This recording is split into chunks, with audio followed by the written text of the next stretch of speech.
I can't do this don't give up thing all by myself. This whole fight, this journey thing is not a solo venture. This is something that requires support.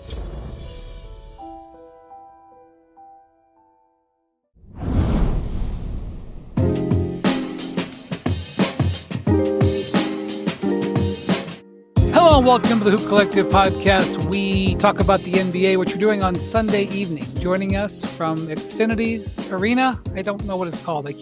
We're always doing podcasts from there, and I don't know what it's called. Xfinity Mobile Arena, it's now called. And everybody Mobile. calls it that. Believe it or not. Okay, good.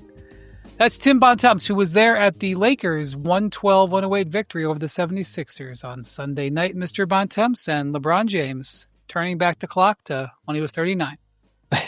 Yes, hello, everybody. Joining us from Dallas, Texas, fresh off the road from West Coast, Oklahoma City, and looking forward to a wonderful week of NBA Cup coverage. It's Ben MacMahon. Howdy, partners. Can't wait to get back to OKC, and you know how much I love Vegas. Oh, 6 nights in Vegas. So excited about that. Well, you'll be there with Bontemps. Oh, even more exciting. Big assumptions from MacMahon. He's already locked in a Suns loss to the Thunder this week. He's already locked in a second Thunder win in the Cup semifinal. He's got it all locked in. MacMahon, all the way through. I just assumed the Thunder are going to win every game. And I've been it's a safe wrong. bet. I've been wrong once this year. It's a safe bet. Well, I will not be joining you fellows in Vegas this week. Lazy. Pending no travel snafus. I am doing something this upcoming weekend that has been on my basketball bucket list for many years, as long as I can remember. Mine too. I'm very jealous. I'm not going to say what it is. I want to make sure that it goes off. It is overseas.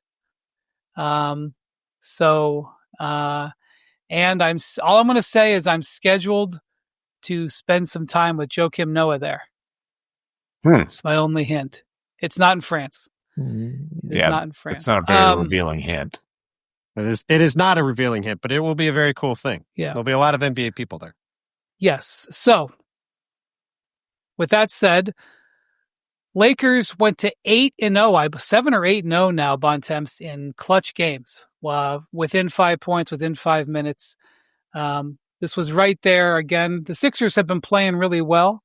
They had been 5-2, I believe, in the games where Paul George played. Paul George did play. They've been playing relatively well, with regardless of Embiid being in and out of the lineup, and they were in good position here. But LeBron, I think he made 5 out of 6 shots down the stretch of the game.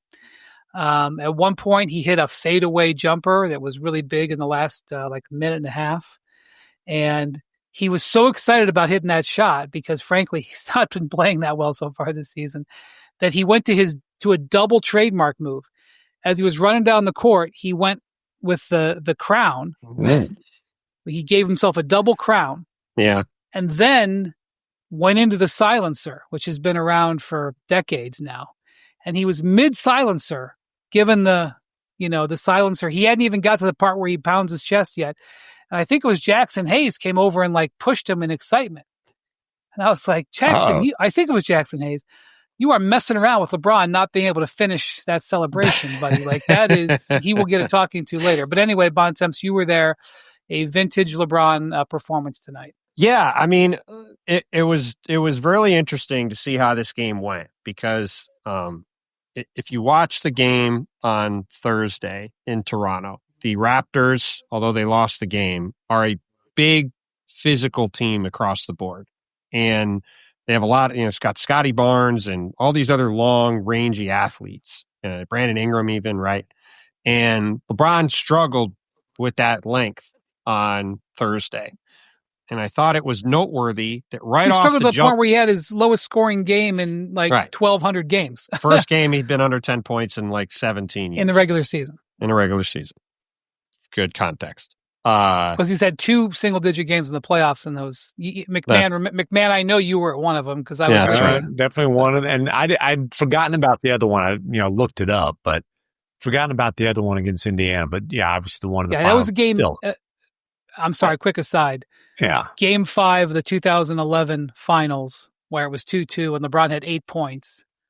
probably, in my opinion, the worst performance of his career. Mm-hmm. And the Mavericks won that game. Could have gone either way. Mavericks won that game and then won Game 6. And then there was a game in Indiana during one of the Heat Indiana series where everything just went wrong and he fouled out. That's all you need to know is he fouled out of a playoff game. He also had, I think, 7 points in that game. That was in like 2013 or something. All right, sorry, Bontemps. I'm sorry. But there is one streak that remains intact. LeBron, I don't know the exact number, but it is a ton of games in a row that he scored in double figures with our buddy Mac 10 in the building.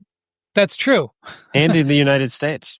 Oh, that's true. It is in the lower 48. It is still intact. And also, I'll tell you what, 2 streaks that are, I think his 2 most incredible streaks were the 1,200 whatever games of double-digit scoring. It was 1297. What's that? I believe it was 1297. Okay. And 21 consecutive seasons on the All-NBA team that is going to go away, not because of his performance, but he's not going to get to 65 games. So, sorry, Bontemps, I'm stomping all over you. Oh, no, it's all good. It might also go away because of his performance, too. We'll see. Well, but he's not going to be eligible either way. Yeah, even if he averages a triple-double the rest of the way, I don't think he's getting 65 regardless, games. I thought it was noteworthy. I asked Nick Nurse about it after the game. The Lakers very deliberately, I thought, got LeBron going by posting up on the smaller Sixers defenders and like got him some shots in the paint and some easy turnaround jumpers, like practice shots for him. And you could see him get some confidence and get going. And like, look, he hit a bunch of big time jumpers down the stretch of this game. He still wasn't getting in the lane. He still wasn't doing a lot of moving. The Sixers didn't do a great job of forcing him off the line. Like they let LeBron get in a rhythm, and LeBron hit, I think, 4 shots in a row, essentially from the exact same spot on the court on the left wing when he was just catching and firing. But I did think it was interesting to see how the Lakers went out of their way to try to get him in a rhythm after how rough that game was on Thursday offensively.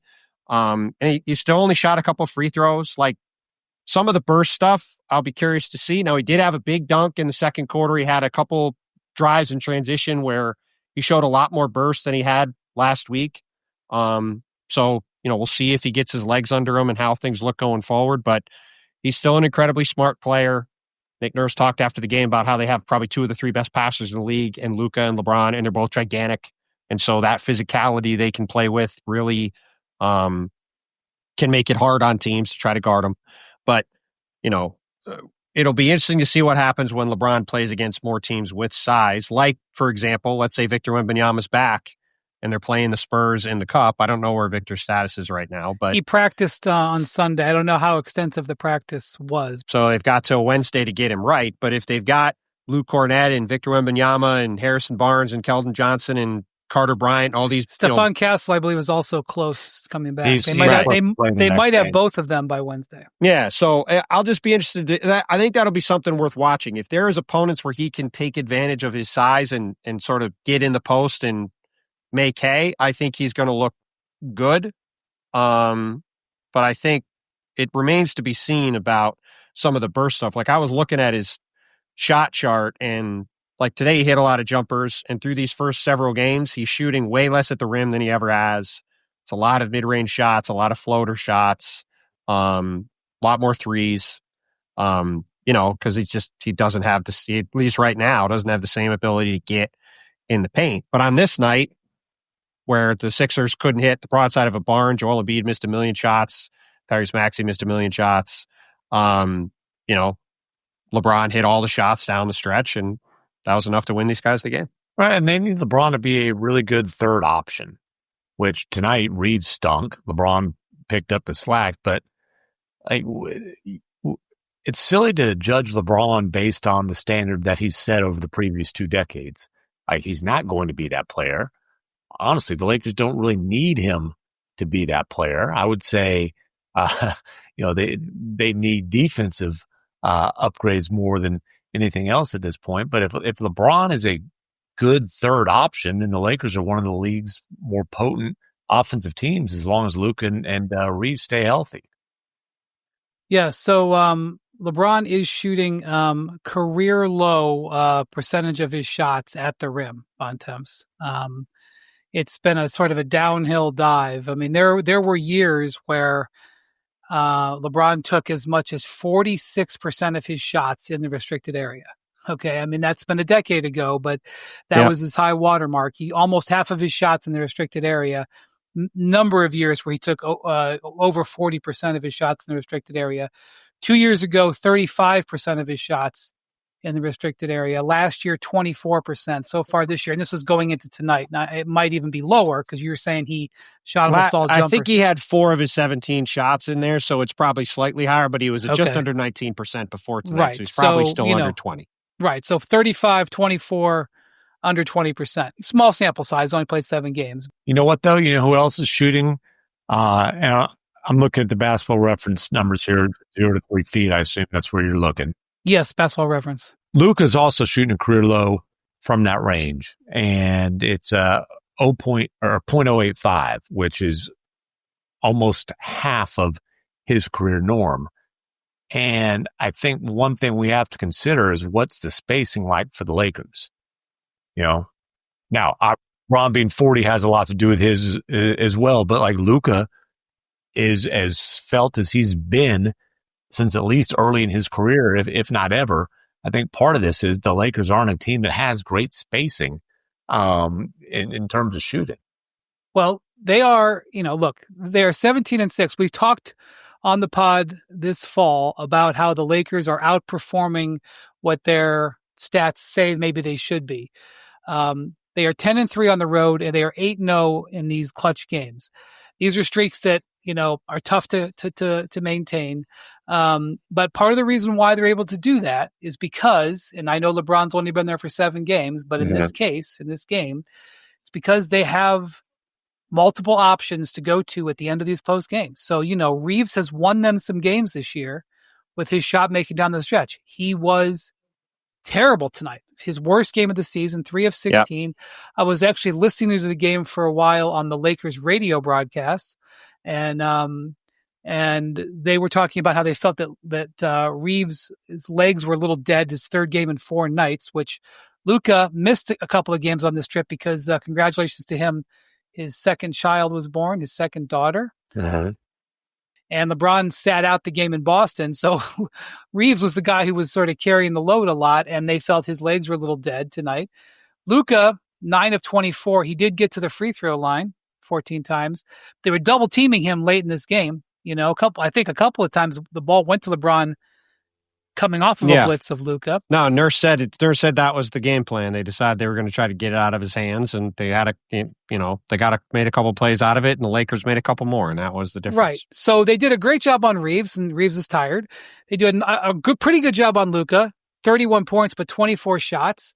And LeBron cooks them. Like, this is the thing that the Lakers, when LeBron is healthy, having LeBron as your 3rd option, and let's be honest, okay, he wasn't tonight, but LeBron's been their 3rd option for the most part this year. And when you've got the all-time leading scorer as your 3rd option, you're going to be potent, and you're going to have some options in close games. And it's also worth saying the Sixers shot 35% and shot 15 or 16 more shots than the Lakers and lost, right? Like, they also just couldn't hit the broadside of a barn. Joel Embiid in particular, he was, I believe, 4 for 18, 4 for 21, I should say, in the game. Missed all 6 threes. Jackson has this stat. He was 2 of 17 outside the restricted area, the worst of his NBA career. Yeah. So, he just couldn't hit a shot. But hey, look, like I said, Luka wasn't great. Reeves wasn't great. Tyrese Maxey wasn't great. Joel Embiid couldn't hit a shot. But at the end of the day, LeBron hit all these shots and they won. And yeah, like you said, man, their underlying metrics aren't great. They're still tied for 19th in defense. They're still in the middle of the pack in net rating. They've won all these clutch games. It's not really sustainable. The defense, I think, is going to be something that's going to be a problem when they have to play high-level teams. Like if they play the Thunder, like we saw in the game they played the Thunder, it didn't go great. But when you have Luka and Austin Reeves and LeBron, and you've got 3 guys you could throw the ball to in the closing minutes of the game, they're not going to win every single clutch game, but those guys are going to make a lot of plays, and they're going to win more games than they're not. So that's going to allow you to make up for having some deficiencies defensively and not having so much shooting, et cetera. And it's probably going to cause them to win a lot of games in the regular season. But, that's where we'll see if they can make some moves during the season to add some depth, and we'll see if LeBron can start to play better. Because while I agree with you, MacMahon, if he's a good third option, that's fine, especially with the way Austin Reeves has developed and taken yet another step this year and been awesome. They're going to need more. They're going to need the athletic LeBron if they want to have a chance in the playoffs. If it's this version of LeBron, they're not beating any of the high-level teams, I don't think, if he's not able to move much at all. But it's also still training camp for him, arguably, so we'll see where it lands. All right. The team that beat the Lakers, the Lakers had lost, the team that had beat them on Friday was the Boston Celtics. And ladies and gentlemen, the Celtics won on Sunday in the afternoon game in Toronto, which is historically a trap game. The Celtics won this game, and they are now on a 5-game win streak.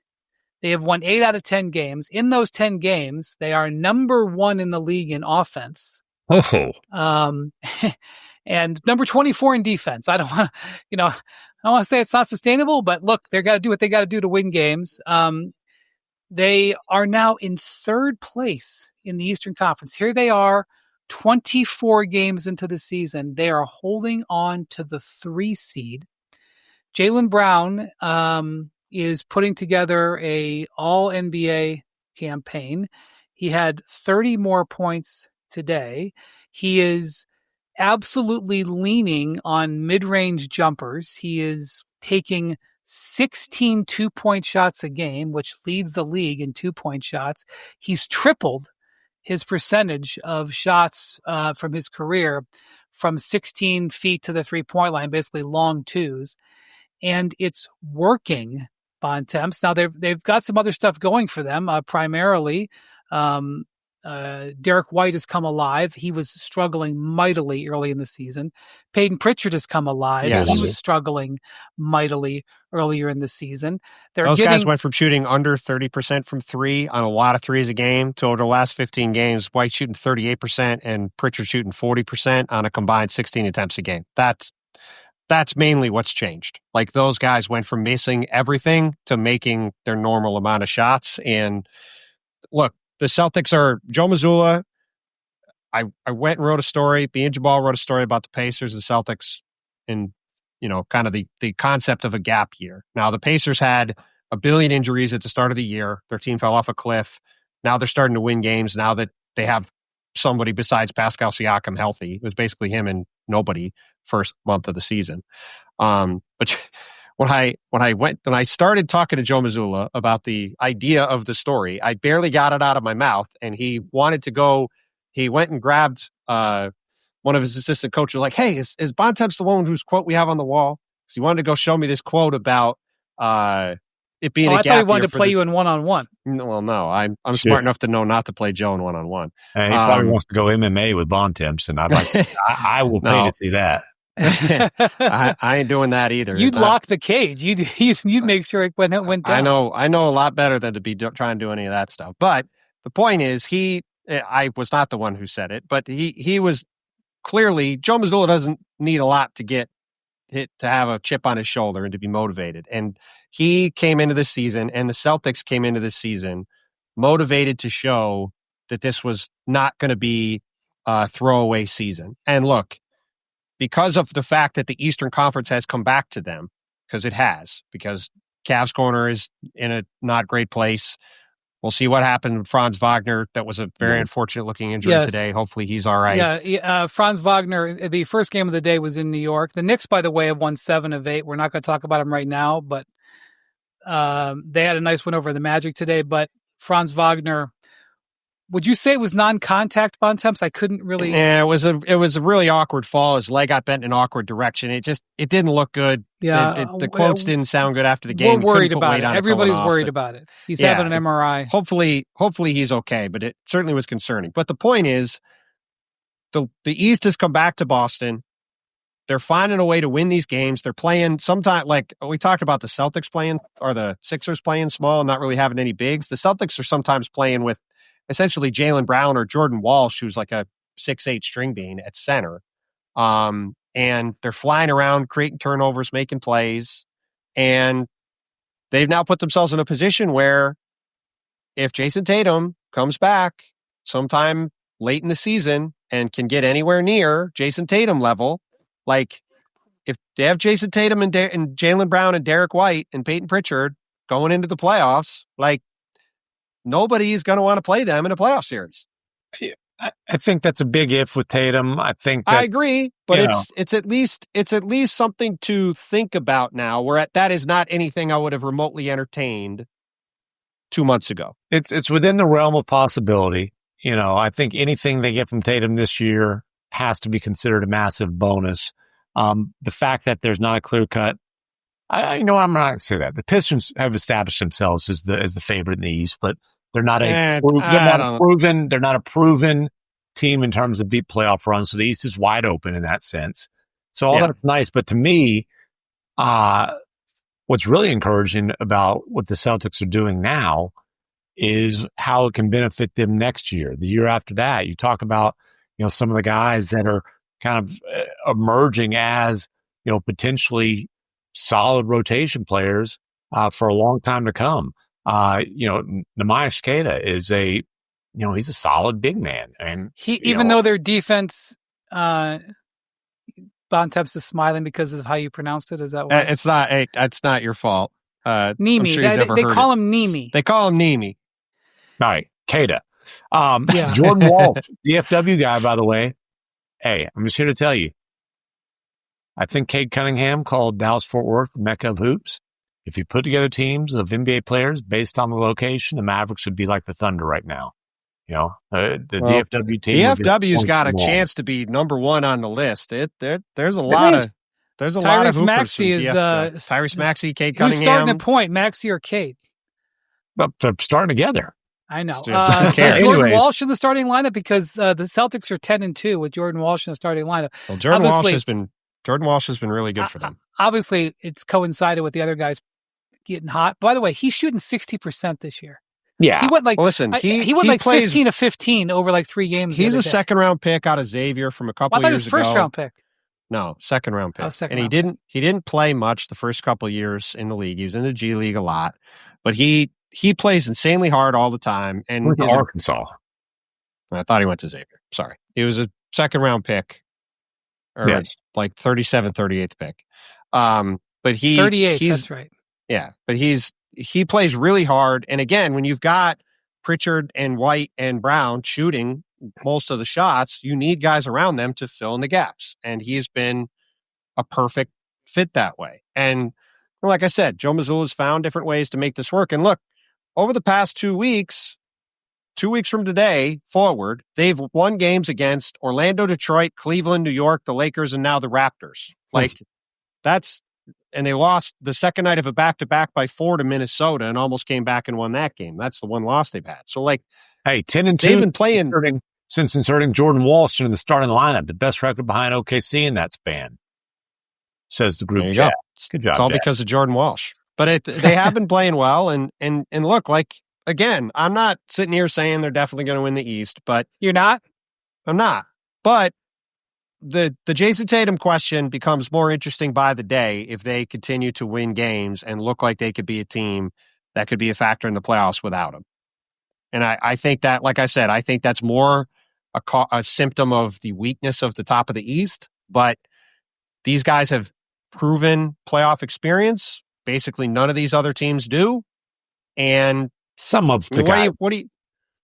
Derek White and Peyton Pritchard and Jaylen Brown were all core members of a championship-winning team. I agree with that. And then they've got guys like Kata and Jordan Walsh. I understand, but I'm talking Minor. about I'm talking about the star players. Like their leading guys have all won a title. None of the other guys in the East have won anything. So, they're going to walk into any series thinking, hey, if we're ready to go, we can go head to head with anybody and feel good about it. And, like I said, I thought they were going to be fighting to be out of the play-in. Mm-hmm. So if they're sitting up in the middle of the East or higher, and we get towards the end of the year and Tatum gets closer to playing, it's just going to be very interesting to see if he can come back and what he can look like. Because if he can come back and be even 75% of Jason Tatum, which is probably asking a lot, but still, that suddenly becomes awfully interesting. By the way, they won in Toronto today. The Raptors have, they had that 9-game win streak. They have cooled off big time. They've now lost 5 out of 6. They had this 5-game homestand. Like, it was kind of like, man, they had won 9 in a row and they were going to play like this stretch at home. I was like, man, they could like really take off here. They've lost, I think they're 1-3 on the homestand. And then Tuesday is the Cup quarterfinal game. They were undefeated in the group. They won home court and they play the Knicks. So, test and see how those guys are doing. They did just play 5 games in 7 nights.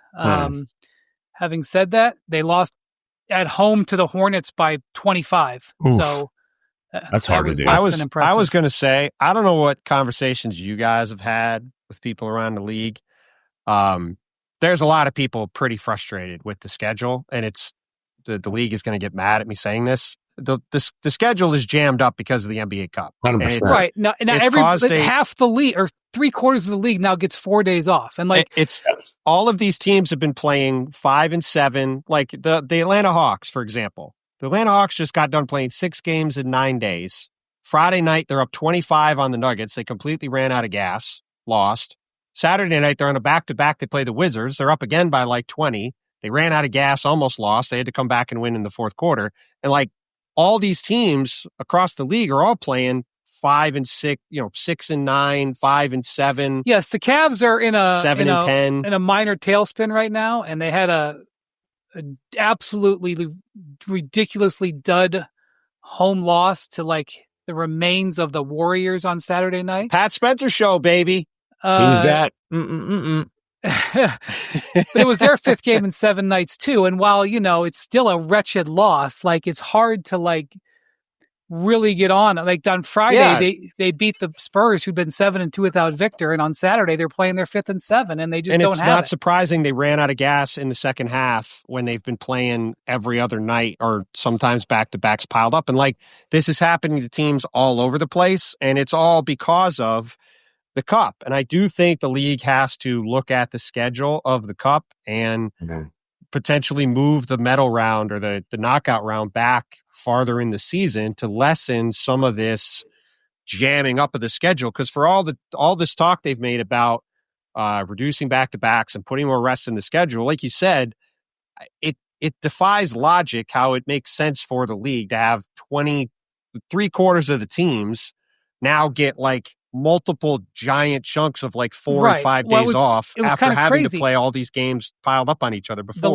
The last 2 days, as I'm reading the quotes of all these coaches, it was like straight down the line. Every coach saying, boy, we could really use this 4 days off. Boy, we can't wait to get this 5 days off. Boy, this 4 days off is going to be really big for us. Like every team is exhausted. And half the league has a calf strain. Well, which also goes back to the same thing, which again, the league's going to get mad and say, hey, how can you say this is causing injuries? But like, look, I'm sorry. If you're having all these extra games, like your guys are going to miss more games. It's just the way it is. Like, I just think they have to try to figure out a way to create a longer schedule for this thing so it's not so congested because I just don't see how the current setup makes a lot of sense where you have these giant gaps for all these teams over the next 2 weeks. And it's like a mini break in the middle of the season. It just doesn't seem prudent. By the way, you mentioned Pat Spencer, not to be confused with Cam Spencer, his brother who's on the Grizzlies. Pat, I learned he wears number 61 as an ode to the fact that he was undrafted. As in their 60 picks and he was Mr. 61, kind of like Clay. Remember Clay, when did he wore the number 70? What did they do? He had 77.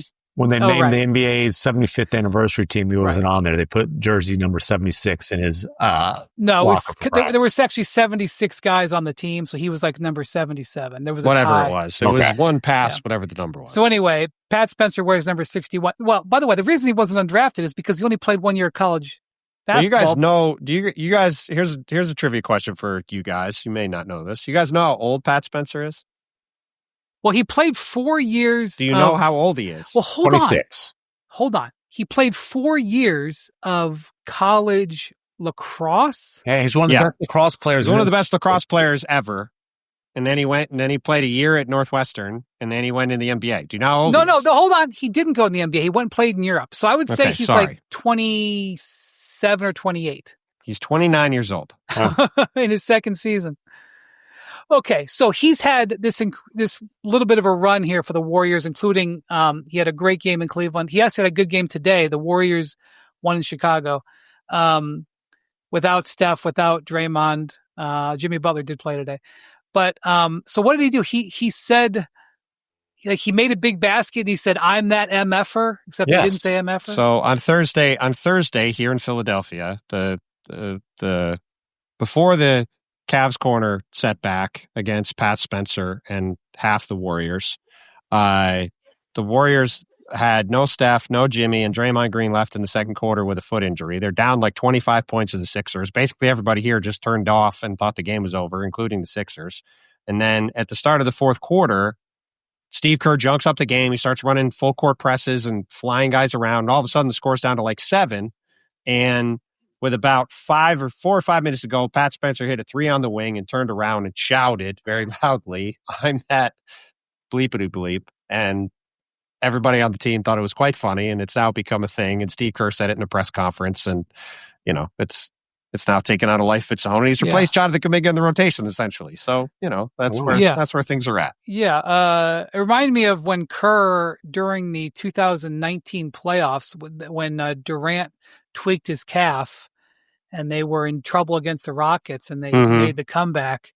And he comes up to the post-game podium. In 2019, they still, didn't exactly allow cussing. Yeah. Now I guess they fine Ant every now and then, and I remember Kerr was like, "Our guys are effing giants." Yeah. But he was quoting Jurgen Klopp. But anyway. Can we touch on the Bulls, by the way? Yes. Really quick? Well, I will say this real quick. The Warriors, I actually was texting with Slater. The last 2 nights, they've held the Cavs to 94 points, and then tonight held the Bulls to 91. And I'm like, how did this happen? And Slater was kind of like, I don't know. But the Bulls lost tonight. Go ahead. I would just like to read through the Bulls' recent schedule. So the high point of the Bulls' season was on November 19th when they're in Portland and Nick Vucevic hit game-winning 3. They beat the Blazers to go to 8-6, won by a point. 2 days later, they play the Miami Heat. They lost 143-107. Bit of a wake-up call. The next game, they play the Wizards, as MacMahon likes to call them, the Lizards, and won by a point. Since then, at New Orleans, lost by 13. That's hard to New believe. Orleans is 3-21. Yes, that's one of the 3 wins for the worst team in the league. At Charlotte, lost by 7. At Indiana, Pascal Siakam hits a game winner. Another team that I believe has 6 or 7 wins. They just got their first road win. 6-7, by the way, 6-7. Yeah, 6-7. There it is. They just got their first road win, the Pacers. Yeah, by the way, we'll get to that in a second. The next game at Orlando, solid game, lost by 5. Home for Brooklyn, 10-point loss. Not good. Home for Indiana. By the way, Michael Porter loss. Jr. is on a heater. He scored 33 in a row. Yeah, he's been playing great. Home for Indiana, 15-point loss. I believe that was the first road win for the Pacers this season. And then today, playing against the Warriors, who have been very up and down, they lost at home by 32. No Steph, no Draymond. No Steph, no Draymond, 32-point loss. So it's not going great for the Bulls. And by the way, just because I happen to have their schedule up here, so they have Charlotte and New Orleans, their next 2 games. After that, they got a home-and-home with Cavs Corner, a baseball series in Atlanta, Philly, Milwaukee, Minnesota. Then they end the season at home against New Orleans. And the year. Maybe in the end of the season. The season might be over too, but they end the calendar year against New Orleans. That could be a rough month in Chicago. Man, I keep telling Bontemps, and I'll say this to the Bulls fans who may be worried. All roads lead to 39 wins. Don't worry about it. I don't know that 39 is going to happen. I don't know if 39 is happening. This is they've already slipped out of the play-in as we speak. What were they, 6-1 at one point? They were 6-1. Yes. So they are 3-13 since then. That's not great. And Bontemps 3-13 with some losses to some bad teams. I mean, this was the stretch of the schedule in all seriousness where the 39-43 was supposed to take shape. Like, you're supposed to win a couple games against Indiana and beat New Orleans and beat Charlotte and beat Brooklyn and beat all these teams, and they didn't win any of those games. Yeah, so 39 kind of problem. Well, they are missing some guys, but that's hardly a during this 3-13 stretch, they are 27th in offense and 26th in defense. Yeah, that's not great. That's a tough combination. That's a good way to go 3-13. So 39 seems pretty. Matter of fact, would you like to over-under? A little over-under bet? You got 39. I'll take that. Another bet? He's not going to bet. He's not going to do it. I don't believe in wagering. I don't. Yeah, exactly. Put some chicken. He made his one stand of the year, MacMahon, back in October when he declared the Clippers were going to be great. Oh boy! Do not check on the Clippers. It is not the one time window decides to make a prediction. What happens? Listen, chaos. When it comes to Clippers predictions, we'll give them some leeway. Yeah, well, it's been a long road trip for the Clippers. I think they came home. They lost in Minnesota on Saturday. I think they came home. It was not great. Okay, so one more thing I want to talk. One more team that's I think deserves some attention that won on Sunday. The Memphis Grizzlies. Don't look now. The Grizzlies won by 25 or so at home against the Blazers. They've won 7 out of 9, MacMahon. Somewhat tied to the return of Zach Edey, although he's not playing that many minutes, but he's been really good for them. Mm-hmm. Thomas Asalo is doing his thing. He is playing 10 players per quarter. He's doing his line change substitutions. Their defense in this stretch, in this 9-game stretch, they've been a top 6. I think they're 6th in defense in this stretch. They've been sort of, it's very small sample size, but they've been outplaying some teams in these fourth quarters. And when you listen to the players talk about it, they say that they believe that they're wearing these teams down, the Salo strategy. Obviously, John Morant has not been out there. Have no fear, Jaws. He's close to returning from that calf that's true. strain. And I was looking at some of their players. They were talking about how they've had some really good team. That the chemistry is very, very good. They've got good camaraderie. I think Jock Landale credited Kentavious Caldwell-Pope for doing some stuff off the court, and he feels like they're in a good place chemistry wise. Cedric Coward, their rookie, has had some impressive games. He had a funny line. They beat the Clippers. I think it was on Friday or Saturday.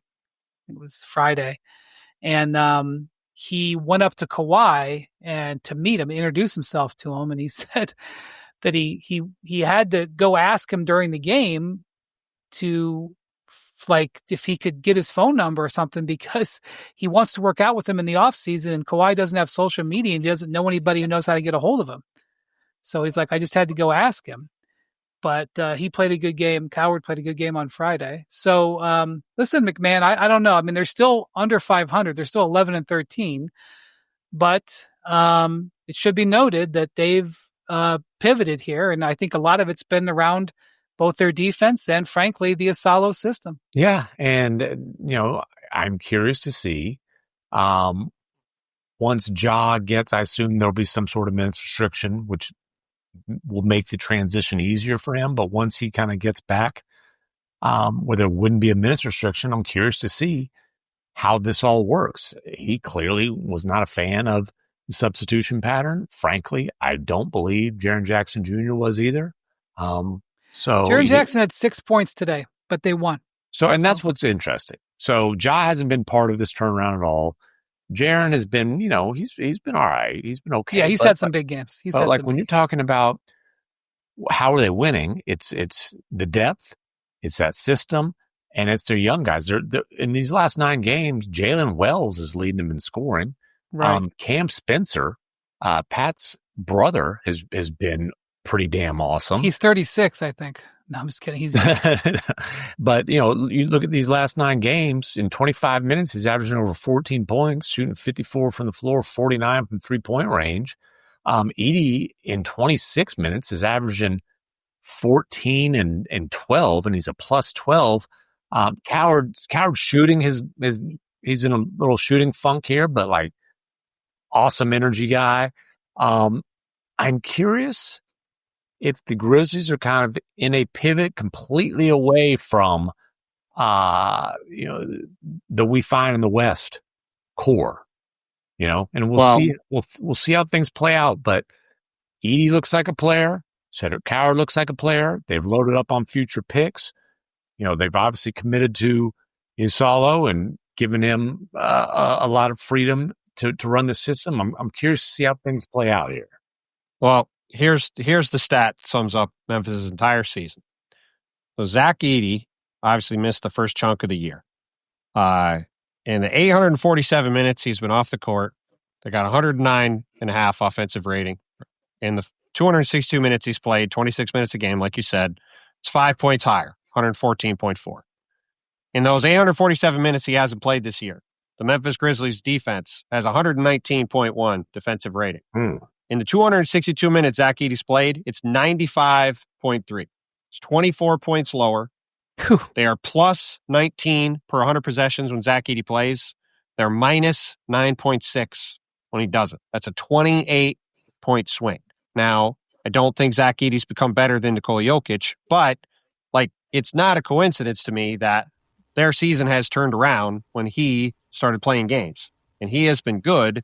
And we talked about this a couple weeks ago. With as bad as the bottom of the West is, as long as those young guys are healthy, I think sort of regardless of whatever's going on with Ja or Jaren, I think Memphis is going to be in the play-in mix, and they're going to be, to make a joke on the fine in the West thing, they're going to be fine in terms of being competitive on an every basis because they've got an identity, and Edey's quickly, I think, establishing himself as a guy who's one of the better interior defenders in the league, and those numbers back that up. When he's on the court, they're awesome on defense, and 26 minutes a game is a real amount. It's not like he's playing 10, 11 minutes out there. Yeah, and that's really interesting because one of the big questions for him going into the draft, when he was a pretty polarizing prospect, obviously he had an awesome college career, but a lot of people, scouts, executives didn't quite know what to make of him in terms of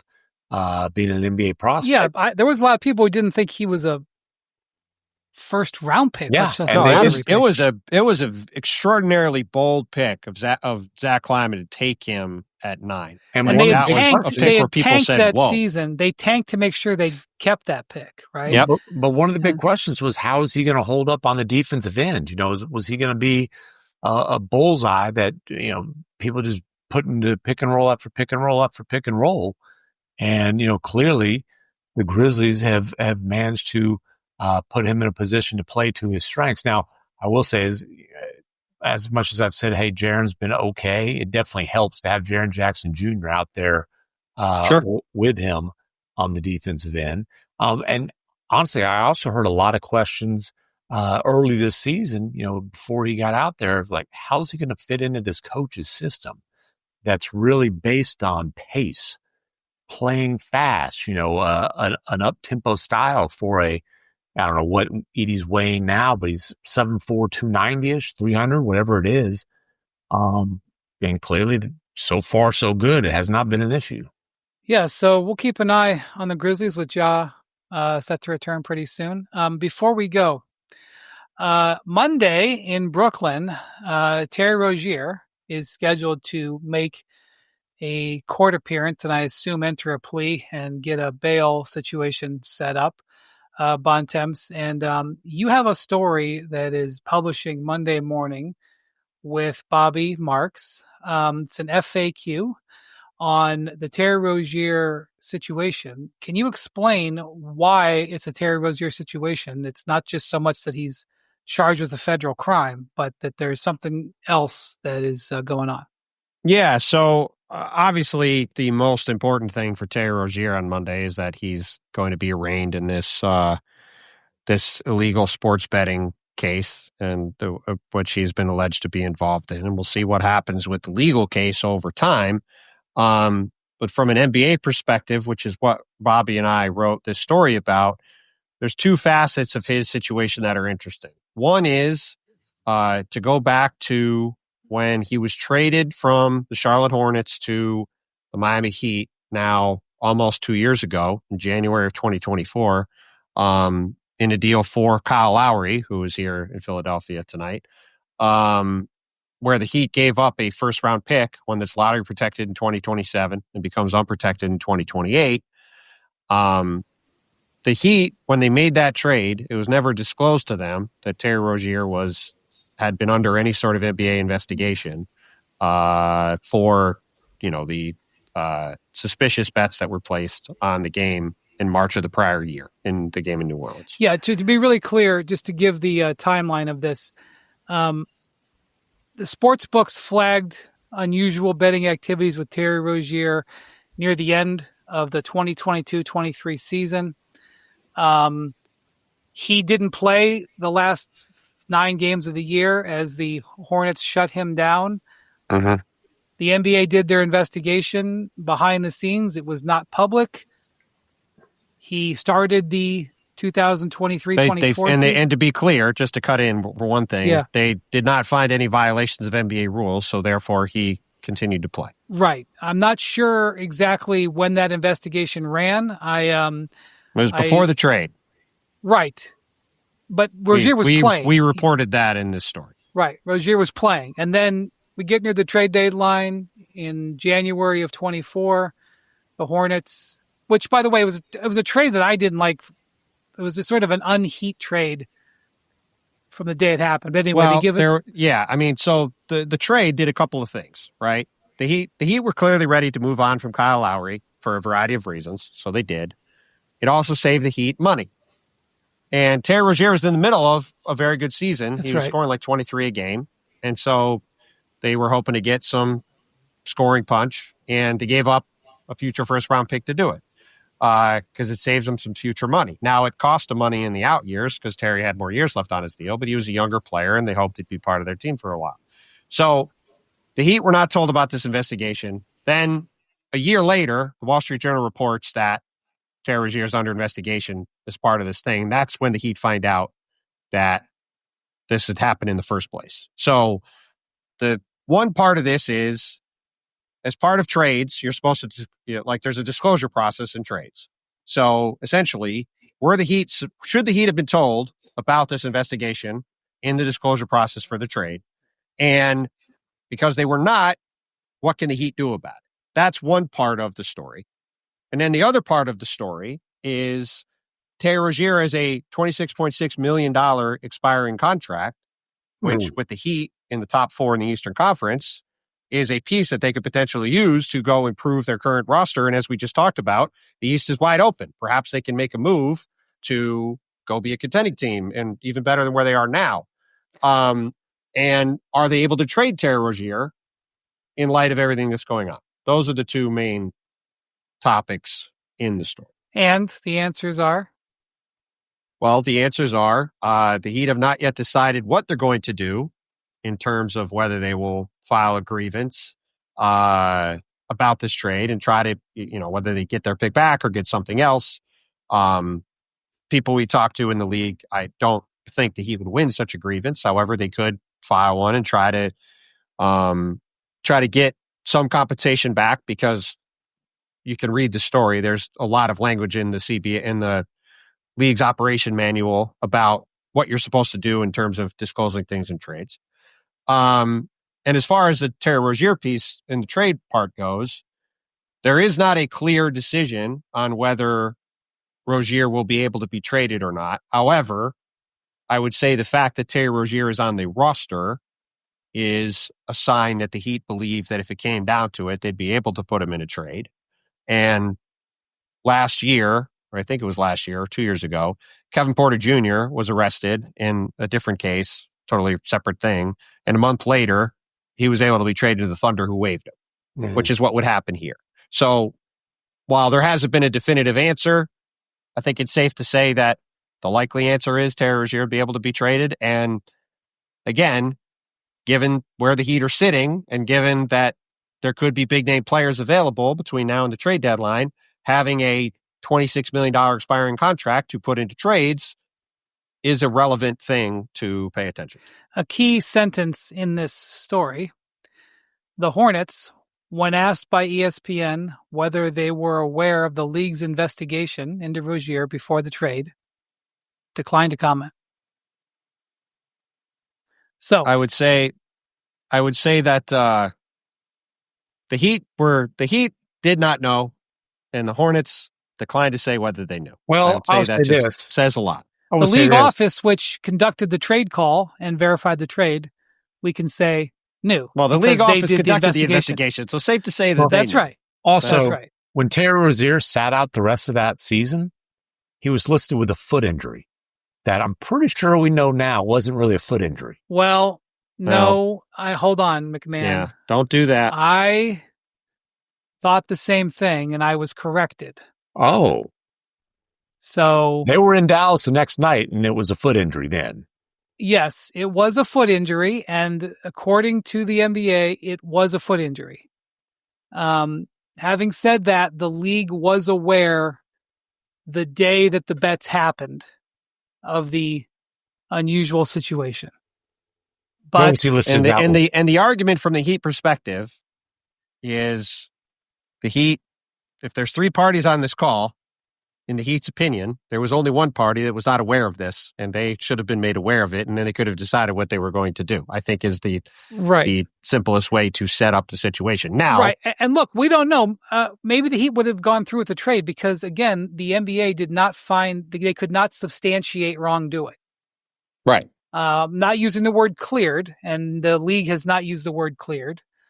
But the league couldn't. The league said they didn't find a violation, and he was able to keep playing. Right, and he was able to keep playing for the better part of 2 years. The Heat are before this aggrieved happened. about 4 different ways. I think Barry Jackson from the Miami Herald actually counted like 9 different ways they're aggrieved, but one of which is they didn't know what was going on, and there's a good chance that both the Hornets and obviously the NBA knew, but whatever.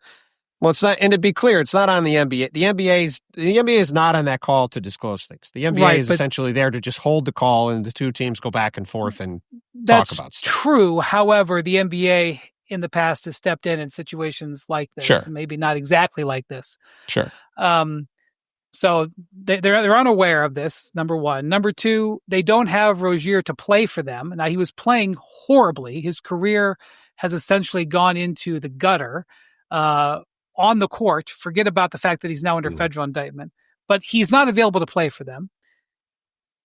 They don't necessarily know what to do with his contract, right? And then they're out this first round pick, which is affecting what they can do in trades. Because and that is an important thing to spell out for people. The reason that matters, let's say the Heat want to make a trade for a big star player who becomes available. You can name the star. Let's say he's a Greek player. Do you have an example? Any player. Any player. Yeah. Okay. Any player. Let's say they want to make a big trade for a star player. Guy comes available, wants to play for the Heat. The Heat right now can trade 2 picks, their 2030 first round pick and their 2032 first round pick. And that's it. Because their pick is owed in 27 lottery protected, and if they don't make the playoffs, it's then unprotected in 28. So that means they can't trade this year's pick, the 27 pick, the 28 pick, or the 29 pick. By NBA standards, it's known as their pick being encumbered. That's right. So if that pick, let's say the Heat went to the NBA and said, this was not fair, we should have known about this, and the NBA says, you know what? You're right. We're going to give you back this pick or give you another pick. Then, all of a sudden, the Heat could trade 4 picks, and they could trade 3 swaps, and they could do their whole draft, and they could go do whatever they wanted with their draft picks. This is why Barry Jackson has been very exercised about this, and why the Heat are annoyed. And We will see if the Heat actually do file a grievance. There have been many other times where teams have been upset about trades and conduct of teams in trades. Two recent examples are the Golden State Warriors were not happy. Both are similar situations. The Golden State Warriors were not happy when the Portland Trailblazers backed out of a trade for Gary Payton after the trade deadline because they didn't like the physical. And I think they were going to get a few second-round picks in the trade. And so that trade didn't happen. And obviously the most famous example in recent times, which is relevant because the team was here tonight, is after the Luka trade. The Lakers tried to trade a bunch of stuff for Mark Williams to Charlotte, ironically. And Charlotte was very upset that the Lakers did that trade and then didn't like the physical and backed out later. And in both instances, there was a lot of discussion about, are these teams going to file a grievance about it? And they ultimately did not, because partially, at the end of the day, although the 30 teams are all competing against each other, it is all part of one bigger entity. And typically, you're not necessarily trying to get into legal spats with other teams. Now, the Knicks have gotten into a bunch of legal spats with other teams, but outside of that, teams have generally tried to avoid doing this kind of stuff. And while MacMahon is familiar with a certain guy in Mark Cuban, who has had a very long history of stirring up hornets' nests with the league and causing issues, the Heat and Mickey Arison, their owner, have very rarely ever said anything publicly about anything. One of the very rare times they did, Brian happened to be on hand for it, which I'll let you tell the story because it's better if you tell it. So let me just say that I really, really like Mickey Arison. If I was a billionaire, I would live like Mickey Arison lives. Well, there's quite a few billionaires that I know that quite a few billionaires he knows. I know quite a few billionaires who are somewhat unhappy. I know a few billionaires who are happy, by the way, but couple in particular. Well, there's one billionaire in particular that Bontemps and I know that I would live his life. But Mickey, Mickey pretty much lives most of the year on a yacht. And, he's the CEO of Carnival Cruise Lines. Not anymore. He hasn't been the CEO for years. Well, whatever. He's the chairman. Right. He owns Carnival Cruise Lines. Yeah. Just for people that don't know. And Mickey will correct you on the difference between a boat and a ship. Just so you know. Well. But, these are important things. Anyway. He's Windows kind of guy. I really respect the way Mickey Arison does business. But anyway, in 2012, at the end of the NBA lockout, Mickey called a small press conference. I'm not sure Mickey has given many interviews since. He certainly hasn't given anything like this, a press conference that I'm aware of. He just went to the Hall of Fame a few months ago. Congratulations to him. But he basically called the press conference to announce that the Heat were one of, I think, 5 teams that voted against the CBA because of the luxury tax penalties that were put in there basically to prevent the Heat from being able to add to their team. It was a combination of that, and also he was very aggrieved that Donald Sterling, the owner of the LA Clippers, would be getting revenue sharing money while being in Los Angeles, and Mickey Arison, would be paying revenue sharing money while being in a much, much, much smaller market in Miami, although not a small market. The one crazy thing about that meeting, it was only 4 or 5 of us there that I remember, is that in the middle of the little session that he had with us, it was only 15 minutes long, Mickey got a call from LeBron. And did he take it? He took it, and he's like, "I'm meeting with the beat writers right now." And I always wondered, was that planned? Was there some sort of were they trying to show us that LeBron was it was such a strange thing that while we were sitting there, that LeBron calls him and it happened in front of us, and I was like, "What did he do?" Were they trying some misdirection to the Heat don't play games like this. The Heat are pretty straightforward, so it was out of their character. But he takes this call, and then I asked later on. I think I asked Mickey, and he goes, "No. He said he actually called me. He was supposed to call. He was trying to call somebody else. It was a misdial." I was like, "All right, whatever." I will say, Bontemps, that back in 2010 or 11, and it's not super duper comparable, but the Blazers and the Timberwolves got into a dispute about a trade and information involving Martell Webster. Oh yeah, right. His so back, right? Yes. So the Wolves traded for Martell Webster from the Blazers, and I almost feel like there was another trade that had happened, and maybe some of the Minnesota media or remember this with Jason Quick or some of the media remember this, but there had been another interaction with them that had sort of caused some friction. I think they might have signed Batum to an offer sheet. The Wolves, I think. Okay, maybe that's true. I don't remember. That makes sense. Well, but no, I think Batum's offer sheet was when he was in Charlotte. All right, I don't know. Doesn't matter. Anyway, so Martell Webster shows up in Minnesota, and he's got a back issue that pretty much derailed his career, in fact. And the Wolves made an issue of it, and it never was public. And then like 2 years later, it came out. I think actually our former colleague Henry Abbott broke the story that that behind closed doors, I think the NBA, recognized that there had been a violation, and there was a secret monetary settlement of $1.5 million that the Blazers paid to the Wolves for it. Yeah. They did sign Batum to an offer sheet then too. In the middle of that. Okay. So. Yeah. Well, maybe that was it too. But I don't think the Heat want $1.5 million. I think it's going to do it for the key thing about the thing I think that's relevant about the Mickey Arison press conference and that vote and all of that was he said at the time it was a symbolic vote. He knew he made it clear he was trying to get the CBA passed, and he objected to some of these things and did it in a way so he could make his point while not tanking the agreement. I would say that's both a sign of the way that the Heat and Mickey Arison in general have gone about being a partner in the league, outside of when he took over the team and got in a big imbroglio with the Knicks over getting Pat Riley there, but that was a very long time ago. By the way, he admitted fault there, and he paid the Knicks a first-round draft pick. The Heat have won 3 championships and gone to 6 or 7 finals since. Yeah, I'd say it's worked out okay. I think it was a good deal. But I would say that from the people I have spoken to, I think if the Heat do decide to try to file a grievance to get their pick back, for example, I would say for Heat fans listening and for other fans who are curious how this is going to go, people in the league are not exactly expecting the NBA to say, oh yeah, sure, we'll give you a pick. So I would not anticipate this leading to anything one way or the other, but it is a very interesting subplot to a lot of different things that are going on. Even if they don't do the pick, giving them the green light saying, hey, you can trade Terry Rozier, that's a pretty interesting trade chip, especially if a team's trade for him.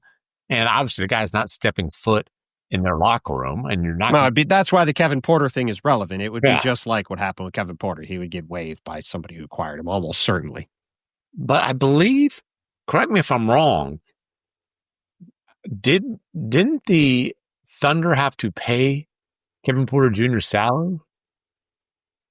Well, they acquired him and waived him. Yes, right. But Terry Rozier is not being paid right now. Well, the money. The money is going into an escrow account. Okay. So if he winds up to make a long story short, the money is being put aside while the legal process plays out, and then we'll see where the legal process lands and where the money winds up. Okay. I think the same thing's happening with Chauncey Billups. That's my question though. If a team hypothetically trades for Rozier, obviously you're talking about to make salaries match. Could it potentially be a situation where you're basically able to have, whatever the remaining salaries of, $13 million or whatever just disappear off your books? Well, I think the reason why this is getting a little wonky, I think the reason why it's not just definitively, yes, the Heat will definitely be able to trade Terry Rozier is to make sure there isn't some sort of salary cap circumvention that goes on with the trade. However, I think I think it's going to be a long time before the legal process plays out. So I don't think that, like, for example, certainly not by February 5th. Yeah, I don't think on February 6th there's going to be an announcement that that something happened one way or the other with Terry Rozier. So my guess is this is going to go well past this season, and the money will stay in the escrow account, and it'll either eventually get paid out or it won't, and it's not going to really impact anything. But it is a good question, and I think that's why it's not just an automatic rubber stamp, yes, we're absolutely going to approve it. But again, the Heat are not the front office of the Heat's been around a long time. I think if they believe that Terry Rozier would not able to be traded, they would just use the roster spot on somebody else. I think the fact he's on the roster, I think, leaves open a pretty decent possibility that now maybe they won't find a trade they like. Maybe they cut him the next day, and then they go after the trade deadline, they go do something else at the roster spot. But my hunch is that if they find a deal they like, it'll probably work out. Before we go, can I tell you one little factoid about Pat Riley and Mickey Harrison and the Heat? Sure. I have one thing after that, a special thing at the end of the pod. Oh. When Riley was hired in 1995 as president and coach, as Mickey Harrison was running Carnival Cruise Lines. His father started it and also founded the Heat, his late father. They did the press conference on a brand new ship. They wanted to take advantage of get a little Carnival attention. So they had this brand new ship in the port in Miami, and they made all the media go, and Riley was on the ship. And, it was like, oh, we're so happy to be on the Carnival ship. That ship did its whole thing and has been scrapped. And Riley is still coaching. It was scrapped like 5 years ago, and Riley is still running the Heat, which in the NBA, which nobody gets any time to do anything. You were not covering the Heat at that time. I assume you were not part of that press conference. I was not, but I love that fact. Well, I'm just saying you have a little bit of trouble on those vessels, whether boat. I don't know. Maybe you're fine on a ship. I know on a boat you've had some issues. Yes, injuries were. It was a small craft. That's true. All right, Bontemps. I don't know about this. I don't like this. Well, it's not anything all that bad. We'll judge that. It's funny that you brought up your soon to be happening travels, which I do hope come off because I'm pretty jealous of what you're going to be doing. So hopefully it works out. It's a pretty cool deal. But we have some audio that goes along with your trip that I think Jackson has ready to play. I don't like this at all. It's now time for another installment of Where in the World is Windy? Is he in an LA hotel room counting and recounting the words in his latest feature story so he doesn't get disqualified this time for excessive verbiage? Is he wandering through Asia trying to find acceptable chicken parm? Or is he at home graciously making leftover turkey sandwiches for those less fortunate before it gets foul? Vote now and vote often. So our guy, Mike Walczewski, the legend, it still is one of the great highlights of my career that Mike Walczewski listens to our podcast and just voluntarily sends these things. He sent this to me last week. I forgot to Madison send it to Square Jackson Garden, for the last legendary pod. PA voice. Yes, the legendary PA announcer for the Knicks, who everybody who has ever watched a game at the Garden knows exactly who he is. Just sends these. It's the best. So after your exploits the other day, recounting about the award, he just unprompted sent that, and I was going to use it on the pod, and then I forgot to do it. And then when you started off today talking about your trip, I said to Jackson, I said, "Hey, we have this thing we can add right now." So Jackson got it set up. And as a reminder, if you want to give your guesses on where Brian is going, because we don't know where Brian is going, you can call 646-598-4056. That's 646-598-4056. And give guesses on where you think Brian is going and what he's going to be doing. It works perfectly. If everything goes according to plan and the itinerary is tight, I'll be in 3 different countries and at 5 different sporting events. But I am aware of the itinerary. It is going to be awesome, and it is going to be a tight itinerary. So listen, you can't gave wait to see how it goes. The Joakim Noah that's not really a hint. That's a humble brag. Can you at least tell us what sports? No. We're gonna let Multiple. the listeners. We're Bontemps, gonna let the been asked. listeners. I said it Been was asked. on my No. basketball bucket list. So. We're gonna let the listeners All give their right. guesses, and Brian will tell us later where he went. Yeah. I We'll didn't see. ask you. It All right. all worked out. This is I like wish Chris it would Paul have. coaching the team from the end of the bench. I didn't ask. I'm glad I forgot to send this thing along the other day, though, because it worked out perfectly when you launched into this at the start of the There's pod. no. So.